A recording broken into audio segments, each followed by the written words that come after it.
여호수아가 하나님의 명령과 약속을 따라 가나안 땅에 들어왔습니다.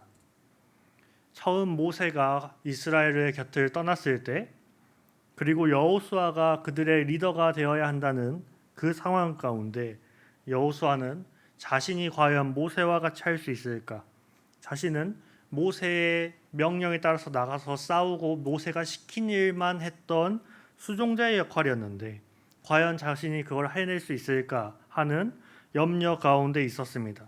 그러나 하나님께서 여호수아를 찾아오셔서 명령하시고 약속을 주심에 따라 그 명령과 약속을 따라 이제 여호수아 혼자가 아니라 여호수아가 온 이스라엘과 더불어 가나안에서 전쟁을 치렀습니다.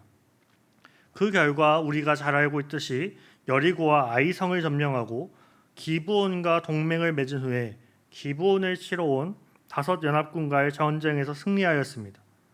그리고 다섯 왕과의 전쟁에 승리한 이후 남쪽에 막게다, 림나, 라기스, 게셀, 에글론, 헤브론, 드비를 점령하여 그곳 가운데 호흡 있는 모든 자를 진멸하고 그 땅을 하나님께 바침으로써 남쪽 땅을 점령하였습니다. 그리고 저희가 지난 시간에 본 것처럼 북쪽으로 올라가서 하솔, 마돈, 시므론, 악삽을 비롯한 북쪽의 왕들과 가나안, 아모리, 헷, 브리스, 여부스, 히위 족속들과 전쟁하였습니다. 그 전쟁에서 승리한 이후 북쪽의 대표인 하솔 왕을 비롯해 모든 호흡 있는 자를 진멸하였고 그곳에 있는 하솔성을 불살라 없앴습니다. 그 외의 성읍은 불사르지 않고 재물과 가축은 그들이 전리품으로 탈취하였습니다. 성경은 이들이 가나안 전쟁이 여호와께서 모세에게 명하시고 여호수아에게 명하신 것을 그대로 행하여 하나님이 명령하신 모든 것을 행하였다라고 평가하였습니다. 그 후 오늘 본문은 여호수아와 이스라엘이 취한 지역에 대해 정리하고 있는데 지도를 한번 함께 보시겠습니다. 잘 안 보이실 수도 있는데 제 쪽에 가까운 쪽이 남쪽입니다. 제가 이 지도를 모형을 보다가 모형을 갖고 올까 하다가 모형을 갖고 와도 한 이만하거든요. 도저히 안 보일 것 같아서 사진으로 준비했습니다. 이들이 이스라엘 남방, 그러니까 이쪽입니다. 남쪽입니다. 남방에서부터 쭉 점령해서 올라갑니다. 남방과 고센 온 땅과 평지, 아라바와 이스라엘 산지와 평지입니다. 그러니까 이쪽 땅이죠. 이쪽 남쪽 땅을 다 점령하고 그 이후에 쭉 올라가서 점령하기 시작하는데 성경이 뭐라고 기록하고 있냐면 세일로 올라가는 한락산에서부터 헤르몬산 아래 레바논 골짜기의 바알갓까지라고 기록하고 있습니다. 세일이 정확하게 지금 표시되진 않지만 남방 이쪽 부근으로 저희가 추정하고 있습니다. 세일 방향으로 가는 한락산 위치 또한 정확한 위치를 성경학자들이 명확하게 여기다라고 이야기하지 않고 남쪽에 있는 민둥머리 산 중 하나일 것이다 라고 이야기합니다. 그래서 한락산을 이야기하는 것은 이 남방 지역에 있는 한 산을 이야기하는 것입니다. 그리고 헤르몬산은 어디 있냐면 단이 있는 위쪽에 헤르몬산이 있습니다. 거기서 있는 골짜기, 그러니까 한락산에서 헤르몬산까지라는 말을 우리가 가장 이해하기 쉽게 보려면 한라에서 백두까지로 이해하시면 됩니다. 그러니까 이 지도에 나와 있는 남방에서부터 북쪽까지에 있는 모든 땅을 이스라엘이 승리하고 그곳을 점령하였다라는 사실을 오늘 본문이 이야기해 줍니다. 그러면서 말씀은 여호수아가 이스라엘의 온 산지에서 아낙 사람을 멸절하였고 성읍들을 진멸하여 이스라엘 자손이 사는 땅 안에 아낙 사람이 하나도 남지 않았다라고 기록하고 있습니다. 이렇게 여호수아가 모세를 통해 하나님께서 말씀하신 대로 가나안 온 땅을 취하여 이제 이 지도에 나와 있긴 하나 잘 안 보이실 겁니다. 이쪽에 시므온이라고 써져 있습니다. 각 지파의 이름이 쭉 써져 있습니다. 각 지파의 기업으로 이 땅을 분배하여 주었고 그 땅의 전쟁이 그쳤다라고 말씀이 말하는 것이 오늘 본문입니다. 그럼 저희가 이전에 남쪽에 대한 전쟁도 보았고 북쪽에 대한 전쟁도 보았습니다. 그걸 정리하여서 이만큼 점령하였고 이제 기업을 분배하였다. 그리고 전쟁이 그쳤다라고 말하는 이 본문이 이 앞장에서 이미 모든 이야기를 다 했는데 도대체 우리에게 어떤 의미를 가지는가? 그것을 우리는 살펴보기 원합니다. 남쪽에 전쟁하는 이야기도 했습니다. 거기서 저희는 순종을 이야기했습니다. 북쪽을 전쟁하는 이야기도 했습니다. 그곳에서 저희는 충성을 이야기했습니다. 순종과 충성을 하면서 저희가 얻을 수 있는 것, 오늘은 그것을 이야기하기 원합니다. 그것은 승리입니다. 첫 번째는 승리는 하루아침에 이루어지지 않는다라는 것입니다. 오늘 본문 18절에 여호수아가 그 모든 왕들과 싸운 지가 오랫동안이라 라고 기록되어 있습니다. 이들이 전쟁한 게 약 15년 정도 됩니다. 그들이 가나안 땅에 들어와서 이 가나안 땅에 하나님께서 약속하신 땅을 점령하는 데 걸린 기간이 약 15년이라는 이야기입니다. 저희는 2주 동안에 걸쳐서 혹은 한 달 동안에 걸쳐서 여리고부터 시작해서 쭉 지금까지 점령해온 이야기를 보았지만 그 본문을 실제로 살았던 이스라엘 백성들에게는 15년의 시간이 필요했습니다. 그들이 때로는 하나님의 말씀에 순종함으로 여리고성을 돌아서 그 성이 폭발하듯이 무너져 내리는 가운데 여리고성을 점령했던 때도 있었고, 그들이 하나님 말씀에 순종하지 않으므로 자만함으로 자기들이 일부만 가서 아이성을 점령하겠다고 했다가 오히려 그들에게 쫓겨 도망쳤던 일도 있었습니다. 그리고 그들이 기브온 주민들이 자신들을 속임으로써 그들의 말에 속아서 여호와의 이름으로 맹세를 함으로써 그들을 이 가나안 땅에서 쫓아내지 못하는 일 또한 있었습니다. 그래서 동맹을 어떻게 자기들이 속아서 맺었는데, 동맹을 하나님의 이름으로 맺었기 때문에 다섯 왕들이 기브온을 치러 오는데 그들을 내버려 둘 수 없었던 겁니다. 또 그들을 도우러 전쟁에 나갑니다. 이런 일들이 계속해서 일어나서 15년의 세월이 걸린 것입니다. 근데 우리는 승리를 빨리 얻기 원합니다. 우리는 이 15년의 시간을 기다릴 여유가 없습니다. 우리는 기도의 이 씨름 가운데서 하나님께 빨리 답을 얻기 원합니다. 우리의 삶이 하루빨리 편해지길 원합니다. 우리가 하루빨리 풍요로워지고 풍족해지길 원합니다. 그러나 성경은 오늘 본문은 그것을 이야기하고 있지 않습니다. 우리의 삶에서 진짜 승리를 얻기 위해서 우리에게 많은 시간이 필요하다고 이야기하는 것입니다.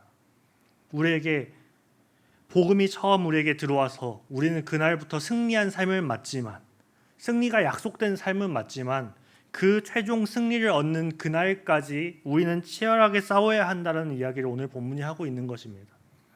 우리는 우리가 복음을 받아들이고 내가 예수 그리스도를 나의 구주로 영접하였으니 이제 나의 삶이 편해졌으면 좋겠다라고 생각하지만 성경이 전혀 그것을 이야기하고 있지 않다는 것입니다. 오히려 더 치열하게 싸우는 한복판 가운데 우리가 내던져지는 것 같은 그런 상황 가운데 놓인다라는 것입니다. 승리는 하루아침에 이루어지지 않습니다. 우리가 말씀 가운데 순종하고 충성하는 그 과정들이 하루아침에 이루어지지 않습니다. 우리가 순종하고자 노력하고 애쓰고 충성하고자 애쓰지만 우리의 본성 때문에 우리는 너무나도 자주 넘어집니다. 이스라엘들도 그랬습니다. 아이성에서 이들이 넘어졌습니다. 그리고 나서 이들이 다시 회심하여서 하나님 앞에 순종하기로 작정하였고 충성하기로 작정하였습니다. 그래서 전쟁을 치러 나갔습니다. 그렇게 순종하고 충성하는 과정 가운데서도 15년의 세월이 걸렸습니다. 모세는 어떻습니까?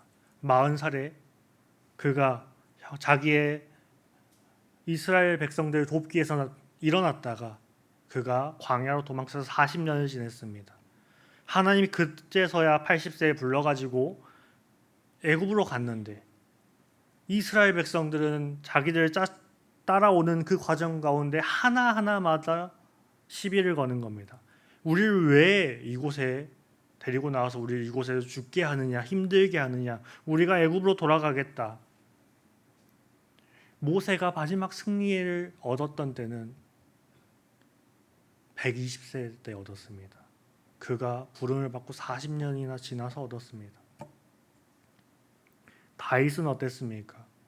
사무엘 선지자가 와서 기름 붓겠다고 이새의 집에 아들들 다 불러 모으라 했을 때 다윗은 양치고 있었습니다. 아버지가 부르지도 않았습니다. 그러나 사무엘이 그를 끝까지 기다렸고 그에게 기름 부었습니다. 그러나 그가 왕이 되지 못했습니다. 사울이 살아 있었기 때문입니다. 그가 사울의 앞에 섰습니다. 사울이 괴로워할 때 그가 악기를 연주하였는데 사울은 그 마음에 화가 나서 창을 던졌습니다. 그가 자신이 왕이 되길 원하지도 않았습니다. 그러나 승리를 주시겠다고, 왕이 되게 해주시겠다고 하나님 부르셨습니다. 그러나 그가 왕이 되는데 오랜 시간이 걸렸습니다. 그런 것처럼 우리의 삶에서 승리를 얻기까지 많은 시간이 걸릴 것입니다. 그렇다고 성경이 오늘 이야기하고 있는 것입니다. 이렇게 오랜 시간이 걸릴 것인데 그 가운데서 이야기하고 있는 것은 순종하고 충성하라입니다. 말씀 앞에 순종하고 충성하면 승리가 하루아침에 이루어지진 않겠지만 약속된 승리를 주시겠다라는 것입니다. 승리를 이루게 해주겠다라는 것입니다. 비록 지금 당장 우리의 인생 가운데 승리가 보이지 않을지라도 하나님께서 승리를 주시겠다고 하셨습니다. 그 승리를 위해 순종하고 충성해 나아가는 우리 동문교회 되길 소원합니다. 두 번째는 강한 적도 하나님 앞에서는 무너진다라는 것입니다. 오늘 본문 21절과 22절에 이렇게 기록되어 있습니다. 그때 여호수아가 가서 산지와 헤브론과 드빌과 아납과 유다 온 산지와 이스라엘의 온 산지에서 아낙 사람들을 멸절하고 그가 또 그들의 성읍들을 진멸하여 바쳤으므로 이스라엘 자손의 땅에는 아낙 사람들이 하나도 남지 아니하였고 가사와 가드와 아스도데만 남았더라라고 기록되어 있습니다. 아낙 사람들을 처음 마주한 사람이 여호수아입니다. 모세가 12 정탐꾼을 보내서 가나안을 정탐하라 했을 때 여호수아가 마주했던 그들입니다. 그들을 마주하고 돌아왔을 때 그의 마음 가운데서도 두려움이 있었을 겁니다. 그러나 그가 말할 수 있었던 건 하나님이 그들을 우리 손에 넘기시면이라는 그 하나님의 약속 때문이었습니다. 그래서 그가 그 약속을 신뢰함으로 전쟁을 치룬 것입니다. 다른 정탐꾼들은 우리가 그들을 보기에 메뚜기와 같다, 우리는 그들에게 상대가 되지 않는다 하면서 모세를 향해서 우리를 굳이 애굽에서 꺼내서 우리를 광야를 그렇게 빙글빙글 돌게 하더니 이제 저 큰 아낙 사람들 손에 죽이려 하느냐라는 이야기를 하는 겁니다. 그때의 아낙 사람들입니다.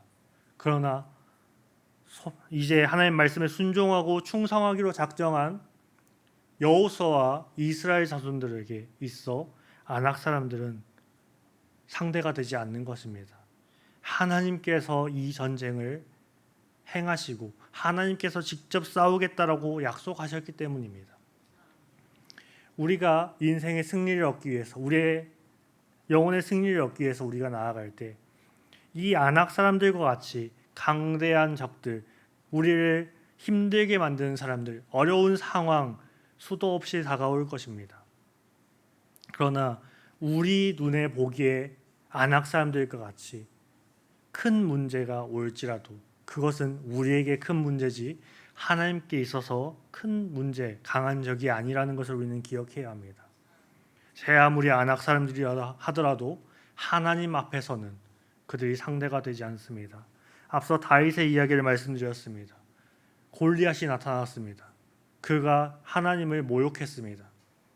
이스라엘 그 누구도 골리앗의 그 크기를 보고 나서지 못했습니다. 그러나 형들에게 도시락을 전해주러 갔던 다윗은 그가 이스라엘의 하나님을 모욕하는 그 소리를 듣고 물맷돌 하나를 들고 나아갔습니다. 그래서 블레셋의 그 골리앗이 어린아이가 내게 온다, 너가 나에게 상대가 되겠냐? 라고 이야기할 때 다윗의 말이 있습니다. 너는 칼과 단창으로 내게 오지만 나는 너가 모욕하는 이스라엘 하나님의 이름으로 나아간다.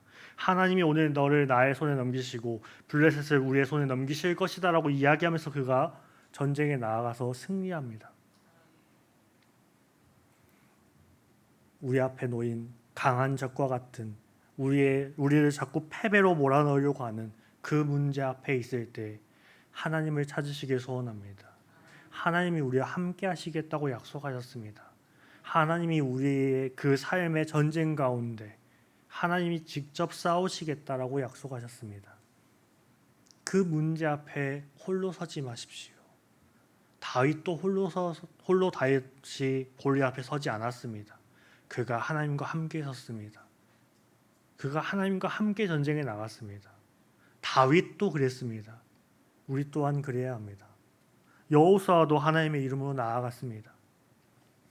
하나님과 함께 전쟁에 나아갔습니다. 하나님 말씀에 순종과 충성함으로 나아갔습니다. 우리 앞에 놓인 어떠한 강한 문제도 어떠한 큰 문제도 우리에게는 큰 문제지만 하나님께 큰 문제가 되지 않음을 기억하시고 그 문제를 가지고 하나님 앞으로 나아가는 우리 교회가 되기를 소원합니다. 세 번째로는 하나님은 약속을 반드시 이루신다는 것입니다. 오늘 보면 23절에 이와 같이 여호수아가 여호와께서 모세에게 말씀하신 대로 그 온 땅을 점령하여 이스라엘 지파의 구분에 따라 기업으로 주매 그 땅에 전쟁이 그쳤더라라고 기록되어 있습니다.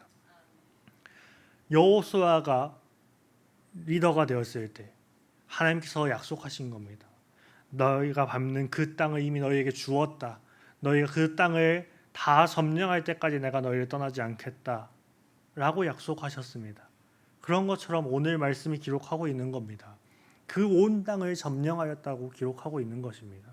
그래서 이스라엘 지파의 구분에 따라 그 땅을 점령한 이후에 그 땅을 분배하여 주었으므로 그 땅의 전쟁이 그쳤다. 그곳 가운데 하나님의 약속이 성취되었다 라고 이야기하는 것입니다. 때로는 하나님의 약속이 보이지 않을 때가 있습니다. 때로는 우리가 인생의 싸움 가운데서 영적인 전쟁 가운데서 자꾸만 패배하는 것 같은 때도 올 것입니다. 그러나 그 약속을 붙드는 자에게 그 약속을 신뢰하고 하나님이 명령하시고 약속하신 것들을 붙들고 순종과 충성으로 나아가는 자들에게 하나님은 반드시 약속을 이루어 주신다는 것을 기억하시기 바랍니다. 하나님께서 다윗을 끝끝내 왕으로 세우셨습니다. 다윗이 하나님의 약속을 신뢰하였고 그가 사람의 방법으로 하지 않고 그가 사울이 하나님께서 기름 부으신 자임을 인정하는 그 가운데 하나님의 모든 주권을 인정하는 가운데 있었기 때문에 그가 왕이 될 수 있었습니다. 그가 사울을 죽이려고 하면 얼마든지 죽일 수 있었습니다. 그러나 그가 사울을 만약 죽여서 왕이 되었다면 선대 왕을 죽이고 왕위에 오른 자라는 그 얘기를 항상 들어야만 했을 것입니다. 그러나 그가 하나님의 약속의 이루심을 믿었기 때문에 하나님의 방식으로 하나님의 이루실 것을 믿었기 때문에 그가 내가 하나님께서 기름 부으신 자를 해하지 않겠다라고 함으로 그가 불명예의 왕이 된 것이 아니라 하나님께서 인정하시는 왕이 되었다는 사실을 기억하시기 바랍니다. 오늘날도 우리를 향하신 하나님의 약속은 동일하게 유효합니다. 하나님께서 승리해 주겠다고 약속하셨습니다. 우리에게 하나님께서 요구하시는 것은 지난 시간에서 말씀드린 것과 동일합니다. 하나님의 말씀과 약속에 대한 신뢰함과 순종과 충성입니다. 이들의 순종과 충성을 통한 결과를 오늘 보고 계십니다. 그 하나님이 우리에게 동일한 하나님이심을 기억하시기 바랍니다.